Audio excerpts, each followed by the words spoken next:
খুবই ভালো লাগলো, মনে হলো যে দিনের সকল ক্লান্তি চলে গেছে।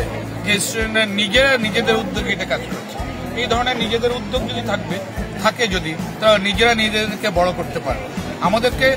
আমাদের নিজেদের উদ্যোগ নিয়ে সামনে এগিয়ে নিতে হবে, অন্যকে আমাদেরকে এগিয়ে নিতে হবে, আমরাই অন্যের জন্য আদর্শ হব।